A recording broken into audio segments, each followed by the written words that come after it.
Hi అండి. ఈరోజు మనము చిల్లుకూర చట్నీ చేసుకుంటున్నాం. ఇది చాలా సింపుల్ అండి. ఇందులో వచ్చేసి జీలకర్ర, ఇది వచ్చేసి మనకు సాల్ట్, ఎల్లిపాయలు, తర్వాత పచ్చిమిర్చి, ఇంతనండి. టమాటోస్, మనకు ఆనియన్స్ ఏవి అవసరం లేదు. ఇప్పుడు చూద్దాము.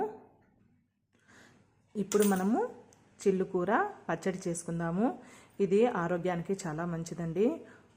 మామూలుగా మలబద్ధకానికి కానీ ఆరోగ్య సమస్యలు ఏవైనా హార్ట్కి సంబంధించినటివైనా గాను దాంతో ఇవి పిల్లలకైనా చాలా మంచిది.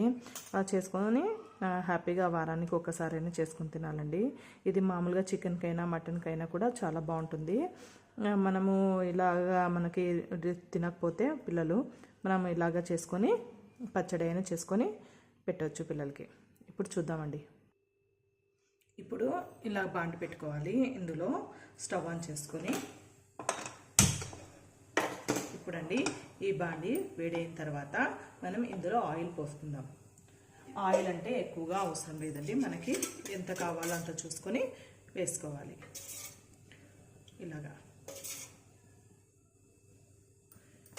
ఇలా వేసుకున్న తర్వాత ఇది కొద్దిగా వేడైన తర్వాత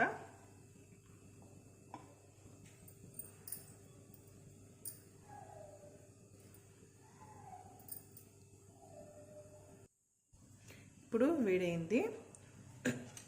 ఇప్పుడు ఇది ఉంది కదండి, జీలకర్ర, ఎల్లిపాయలు, పచ్చిమిర్చి, దానిపైన అలాగా చిల్లుకూర, కొద్దిగా సాల్ట్, ఇవన్నీ వేసుకొని ప్లేట్ ముక్కేద్దామండి.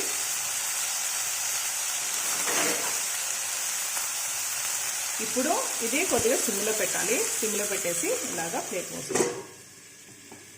అంతే అండి.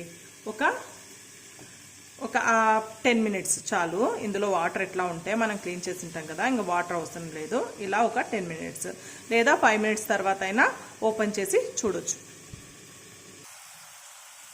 ఇప్పుడు ఇలాగా ఓపెన్ చేసి ఒకసారి కలుపుకుందాం, ఎందుకంటే అడుగు పడుతుందండి. ఇలాగా ఓపెన్ చేసుకొని కొద్దిగా కలిపేసుకుందాం.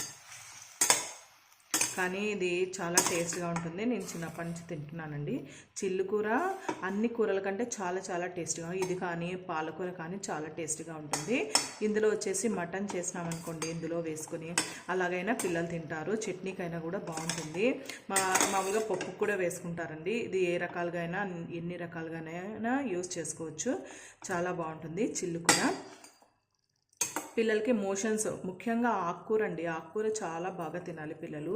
మోషన్స్ అన్నీ చాలా బాధపడుతుంటారు. కాబట్టి మనము అప్పుడప్పుడు మనకి పిల్లలకి ఏ రూపంలోనైనా, పప్పు రూపంలో కానీ, చట్నీ రూపంలో కానీ, మనకి కర్రీ రూపంలో కానీ పిల్లలకి పెడితే తినేస్తారండి. లేకపోతే సండేస్ మటన్ తెచ్చి లేదా చికెన్ అయినా కూడా పర్వాలేదు, అందులో వేసుకొని పిల్లలకి కర్రీలాగా చేసి చపాతీ ఇస్తే వాళ్ళు గబగబా తినేస్తారు. ఇలా ట్రై చేసుకోండి. ఇంకా కొద్దిగా మూత పెట్టేసి ఒక 5 మినిట్స్ పెట్టేద్దాం. ఇలా క్లోజ్ చేసుకొని 5 మినిట్స్ పెట్టేసి మరి ఓపెన్ చేద్దాం.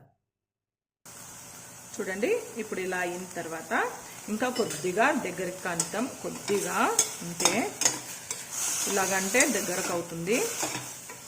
ఆ తర్వాత తీసేద్దాం. ఆల్మోస్ట్ అయ్యిందండి. ఇక్కడ చూడండి, ఇలాగా కనిపిస్తుంది. అప్పుడే మనకి అయినట్టు ఫ్రై అయినాయి. ఈ ఎల్లిపాయలు కూడా ఫ్రై అయ్యాయి కదా. ఇప్పుడు మనము మిక్సీకి వేద్దాం. ఆఫ్ చేసుకొని స్టవ్ ఆఫ్ చేసి మిక్సీకి వేద్దాం. కొద్దిగా చల్లగా కావాలి. ఇప్పుడు మిక్సీకి వేద్దాం.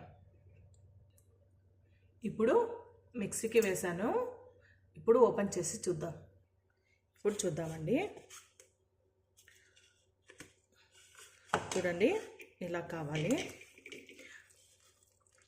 ఒకవేళ ఇంకా కొద్దిగా మీకు జోరుగా కావాలంటే వాటర్ కొద్దిగా ఉన్నప్పుడే, అంటే కొద్దిగా ఉంటుంది కదండి అందులో, అప్పుడే ఆఫ్ చేసుకొని చల్లగా చేసుకొని మిక్సీకి పట్టుకోండి. లేదంటే ఇలా గట్టిగా అయినా కూడా పర్వాలేదు, బాగుంటుంది. ఇంకా దీనికి పోపు ఏం పెట్టాల్సిన అవసరం లేదు. ఇలాగే డైరెక్ట్గా తినొచ్చు. చాలా బాగుంటుంది. ఇది రైస్కి కానీ, చపాతీకి కానీ, జొన్న రొట్టెకి కానీ ఏ దాంట్లోకైనా చాలా బాగుంటుంది. పిల్లలు హ్యాపీగా తింటారు, మనం హ్యాపీగా తినొచ్చండి. ఇది ఒక బౌల్లో వేద్దాం. ఇప్పుడు ఎంతో రుచికరమైన అంటే మామూలుగా ఏ చట్నీ కూడా ఇంత టేస్ట్గా ఉండదు. ఇది చాలా బాగుంటుంది. ఇది చిల్లుకూర అంటేనే చాలా టేస్ట్. తోటకూర వీటన్నింటికంటే చిల్లుకూర బాగుంటుంది. ఒకసారి ఇలా ట్రై చేయండి. మనకి ఏవి అవసరం లేదు, అంటే ఆయిల్ అస్సలు అవసరం, ఎందుకంటే స్టార్టింగ్లో వేసాం కదండి, అదే చాలు. చాలా బాగుంటుందండి, మీరు ట్రై చేసి చూడండి. ఇప్పుడు మనకు కావాల్సిన చిల్లుకూర చట్నీ రెడీ అయింది. ప్లీజ్ సబ్స్క్రైబ్ చేయండి.